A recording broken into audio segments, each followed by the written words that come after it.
दोस्तों सुजलॉन एनर्जी की बात करें तो स्टॉक के अंदर म्यूचुअल फंड जम के खरीदारी कर रहे हैं। मई महीने में देखें तो किसी म्यूचुअल फंड ने यहाँ पे अपनी होल्डिंग नहीं बेची है। लगातार बहुत सारा निवेश बढ़ रहा है और इसके पीछे सबसे बड़ी वजह है सुजलॉन एनर्जी का बिजनेस। सुजलॉन एनर्जी सिर्फ विंड टरबाइन का निर्माण नहीं करती है बल्कि उसकी आफ्टर मेंटेनेंस सर्विस भी प्रोवाइड करती है, यानी उसका बिजनेस आगे भी चलता रहता है। और जैसे कि अब बहुत सारी विंड टरबाइन जो ओल्ड हो चुकी है उनको रिप्लेस करने की ज़रूरत है, तो इसका अनुभव भी सुजलॉन के पास है। ऐसे में आने वाले समय सुजलॉन के लिए बहुत सारी अपॉर्चुनिटी है और ऐसे में ये जो ओल्ड विंड टरबाइन का जो बिजनेस है उसको लेकर भी कुछ अपडेट है जिसको इस वीडियो के माध्यम से डिस्कस करेंगे। क्या सुजलॉन में इस समय इन्वेस्टमेंट करना चाहिए, बड़े फंड हाउस का रुझान कैसा है स्टॉक को लेकर वो भी जानेंगे। क्या स्टॉक 100 की तरफ बढ़ता हुआ दिखाई देगा या फिर आने वाले समय इसकी प्राइस और नीचे आ सकती है, जानेंगे इस वीडियो के माध्यम से। लेकिन फ्रेंड उससे पहले अगर आप पहली बार हमारे चैनल पे आए तो चैनल को सब्सक्राइब कर दीजिए, एक बेल आइकॉन दबा दीजिए ताकि जब भी नया वीडियो बने पहला नोटिफिकेशन आपको मिले। वीडियो पसंद आए तो लाइक से जरूर कीजिए। चलो फ्रेंड्स वीडियो स्टार्ट करते हैं। मैं हूं आपका दोस्त एस.बी. दवे और हमारे अपने चैनल ऑनलाइन कमाई में आपका बहुत बहुत स्वागत है। तो सबसे पहले सुजलॉन के कारोबार की बात कर ले तो स्टॉक की शुरुआत पॉजिटिव हुई 49.60 पर। फ्राइडे की क्लोजिंग 49.48 के आसपास थी। इंट्राडे में 48.85 का लो बना। इसका मतलब ये कि स्टॉक गिरावट की चपेट में गया, निचले लेवल से फिर खरीदारी शुरू हुई और इसने 50.29 का हाई बनाया, यानी स्टॉक ने फिर 50 के स्तर को तोड़ा। अंत में क्लोजिंग 49.91 के आसपास रही, जहाँ पे 0.87% की तेज़ी देखने को मिली, यानी लगभग 1% के आसपास की तेज़ी। अब यहाँ पे इसकी परफॉर्मेंस देखें तो पिछले कई दिनों से या कह सकते हैं पूरे इस महीने में स्टॉक आपको 50 के आसपास ही ट्रेड करता हुआ दिखाई देगा। अब आप ये देख ही सकते हो कि 3 तारीख को जब एग्जिट पोल के नतीजे हमारे सामने आए थे उस दिन बाजार दौड़ा था, ये स्टॉक 50 पे पहुंच गया था। उसके बाद 4 तारीख को सुबह सुबह इसने 52 का एक फ्रेश हाई बना दिया, लेकिन उसके बाद में जैसे ही रिजल्ट डिक्लेयर हुए और रिजल्ट एग्जिट पोल के मुताबिक नहीं आए, उस दिन मार्केट किया क्रैश कर गया और 6000 पॉइंट की भारी गिरावट जो हुई सेंसेक्स में उसमें ये भी लगभग 47-50 के आसपास आ गया। लेकिन उसके बाद में आप देखें तो स्टॉक ने रिकवर होना शुरू किया। कम से कम आप देखें तो 4-5 ट्रेडिंग सेशन में स्टॉक उसी लेवल के आसपास रहा, क्योंकि 10 तारीख को भी हमने वही 47.40 की लो प्राइस देखी। उसके बाद में स्टॉक संभल गया, आप ये देख ही सकते हो। उसके बाद लगातार स्टॉक 50 के आसपास दिखाई दे रहा है। अगर आप देख सकते हो इसको 12 तारीख को भी स्टॉक 50 के आसपास था, तो 18 तारीख भी वो स्टॉक 50 के आसपास है, यानी एक मजबूत सपोर्ट इसको मिल चुका है 50 का। अब यहाँ से एक नई तेजी के लिए शुरुआत करें। इससे पहले 40 के आसपास ये सपोर्ट बना था और वहाँ से नीचे नहीं जा रहा था। इस बार ऐसे ही लग रहा है कि 50 का इसको सपोर्ट मिल चुका है और इस बार यहाँ से जब दौड़ेगा तो ये 100 को टच करता हुआ दिखाई दे सकता है। अब इसकी परफॉर्मेंस को देखें तो पिछले 5 सालों में इसने 1268% का बम्पर रिटर्न दिया लोगों को। पिछले 3 सालों में 566% का शानदार रिटर्न दिया है। 1 ईयर की बात करें तो 238% की इसमें तेज़ी बनी है। पिछले 3 महीनों में 29% दौड़ा है और पिछले 1 महीने की बात करें यहाँ पे 17% के आसपास की तेज़ी बनी है। वनडे के हिसाब से 1% के आसपास की तेज़ी है। ओवरऑल देखें तो इसका रिटर्न बहुत ही अच्छा है। कोविड काल में स्टॉक आपको पता ही होगा कि ₹1 के आसपास था।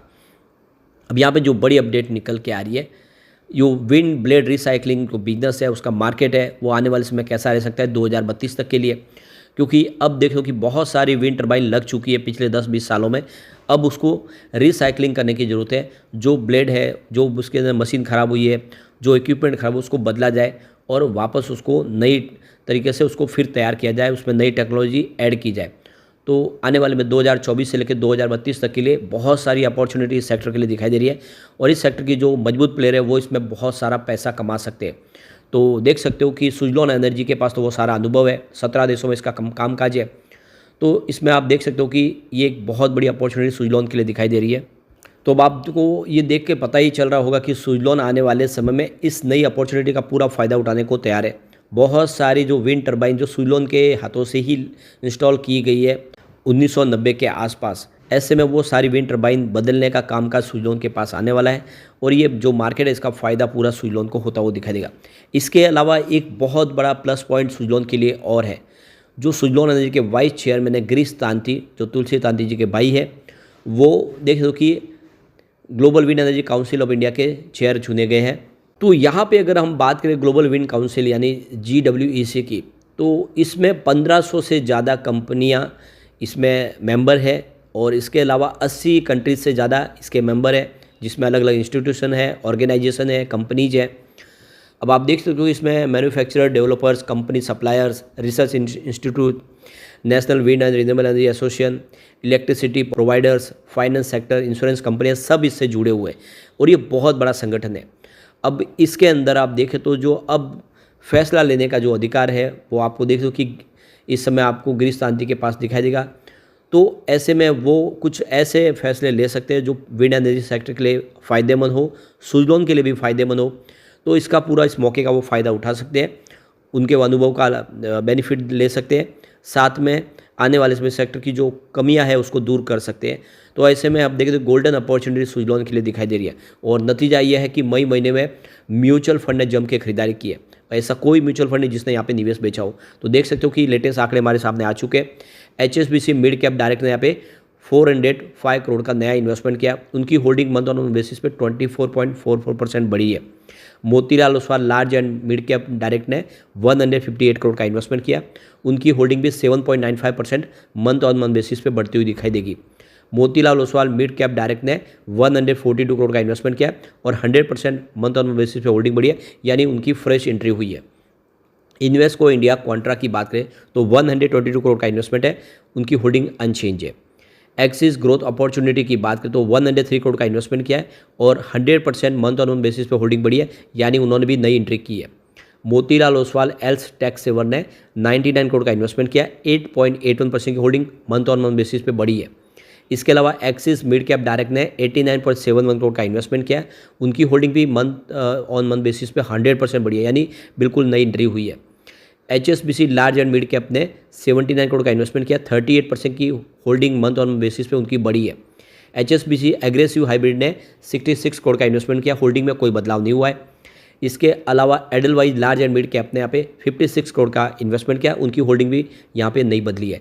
तो ये क्लियरली देख सकते हो कि इस बार मोतीलाल ओसवाल ने फ्रेश इन्वेस्टमेंट किया है, एक्सिस बैंक के अलग अलग म्यूचुअल फंड ने नया इन्वेस्टमेंट किया है। ये सबूत है कि सुजलॉन आने वाले समय कमाल कर सकता है और इसमें एक बड़ी तेज़ी बन सकती है। अब कुछ बड़ी डील की तरफ चलते हैं, उनका क्या हिसाब। तो सुबह 9:15 पर 49.50 की प्राइस से यहाँ पे 5,27,000 शेयरों की खरीदारी हुई। फिर 10:27 पर 50.10 की प्राइस से 10,52,000 शेयरों की एक बड़ी खरीदारी हुई और उसके बाद 10:37 पर यहाँ पे 49.92 की प्राइस से 16,78,000 शेयरों की प्रॉफिट बुकिंग हुई। फिर 1:35 पर 50 की प्राइस से 10 लाख शेयरों की एक खरीदारी और हुई। तो फिर 1:42 पर 50.01 की प्राइस से 6,99,000 शेयरों की खरीदारी और हुई। फिर 1:44 पर 50.01 की प्राइस से 6,27,000 शेयरों की एक खरीदारी और हुई। तो ये क्लियरली देख सकते हो कि बिकवाली तो बहुत ही कम है, बड़े फंड हाउस की खरीदारी काफ़ी अच्छी हुई है, जो इशारा करके सुजलॉन आने वाले समय कमाल कर सकता है। अगर आप इसको लॉन्ग टर्म के लिए होल्ड करेंगे तो ये 3 डिजिट में जाता हुआ दिखाई दे सकता है आराम से। लेकिन फ्रेंड, कोई भी इन्वेस्टमेंट करने से पहले अपने फाइनेंशियल एडवाइजर बड़े ले ले या अपना खुद का रिसर्च करें, क्योंकि मैंने वीडियो आपके एजुकेशनल पर्पज़ के लिए ही बनाया। वीडियो पसंद आए तो लाइक से जरूर कीजिए और चैनल को सब्सक्राइब कर दीजिए। Thank you friends.